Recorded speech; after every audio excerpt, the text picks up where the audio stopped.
नमस्कार मंडळी, जय खानदेश, राम राम. तर आज करणार आहे मी वडींची भाजी.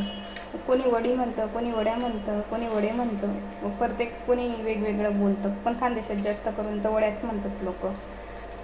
ही भाजी खूप सिंपल, साधी आणि सोपी असते. उन्हाळा लागला की बाया पापड बनवता, पापडसोबत वड्या पण बनवता. आणि खेडेगावात तर मोस्ट ऑफ उन्हाळ्यामध्ये 2-3 दिवसानंतर ही भाजी राहतेच. म्हणजे भाजीला नाही काही सापडलं तर करावड्या, कोणी आलं पाहुणे इमर्जन्सीमध्ये करावड्या, कुठं आई गावाला जात असेल करावड्या. ही भाजी एकदम 2 मिनटात होणारी भाजी राहते, म्हणून बाया लगेच करतात. आमच्या आजीचं आमच्या आजी तर जी रात्रीची वडींची भाजी राहायची ना, तिला उद्या सकाळी मस्तपैकी भाकरचं पीठमध्ये घालून भाकर रांधायच्या, किंवा थोडंसं गव्हाचं पीठ, थोडंसं याचं पीठ, डाळीचं पीठ, थोडंसं बाजरीचं पीठ असं एकत्र करून ही भाजी एकत्र करून हे धपाटे बनवायच्या. खूप छान लागायचे ते पण. असे वेगवेगळ्या पद्धतीने ही भाजी करतात. खानदेशमधल्या सगळ्याच बायकांना याची रेसिपी माहिती आहे, कारण ती खूपच सोपी आणि सिंपल भाजी आहे. मोस्ट ऑफ खानदेशमध्ये लोक ही भाजी करतातच म्हणून.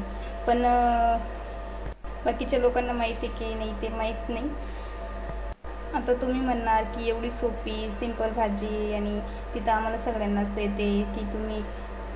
आता तुम्ही म्हणणार की बाई इतकी साधी सिंपल सोपी भाजी येते की आम्हाला. ठीक आहे, पण बाकीचे काही लोक असतील ज्यांच्याकडे वड्या म्हणजे काय माहीत नसेल, किंवा ही भाजी त्यांना कशी असते माहीत नसेल, त्यांच्यासाठी ही भाजी 3 टाईपची असते. एक असते लाल चटणी घालून केली जाते, एक हिरव्या मिरचीची पण केली जाते, आणि दुसरी म्हणजे लाल कोरडी मिरची असते ना, ती घालून करतात. लाल कोरडी मिरची घालून जर केली तर त्याला कोरडी मिरचीची वडी म्हणतात. आणि याच्यासाठी इन्ग्रेडियंट खूप कमी लागतात, फक्त जिरं लसूण तेल एवढंच लागतं, आणि चवीपुरतं मीठ. कांदे ऑप्शनल असतात, काही लोकांना आवडतं कांदे घालून, बाकीचे लोक नाही टाकत कांदे घालून. खूप इझी आणि सिंपल भाजी ही.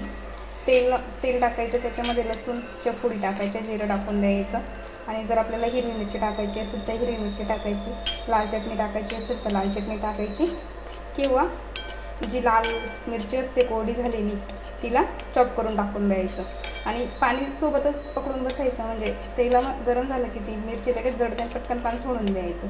आपल्याला जेवढं हवं आहे तेवढं पाणी टाकायचं, आणि त्याच्यानंतर थोडंसं चवीपुरतं मीठ टाकायचं. हळद पण ऑप्शनल असते, कोणी टाकतं हळद, काही लोक नाही पण टाकत तरी चालतं.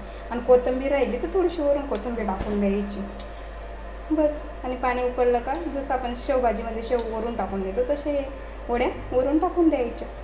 इतकी साधी सिंपल आणि 2 मिनटात होणारी भाजी ही. तर मग भेटूया नेक्स्ट व्हिडिओमध्ये.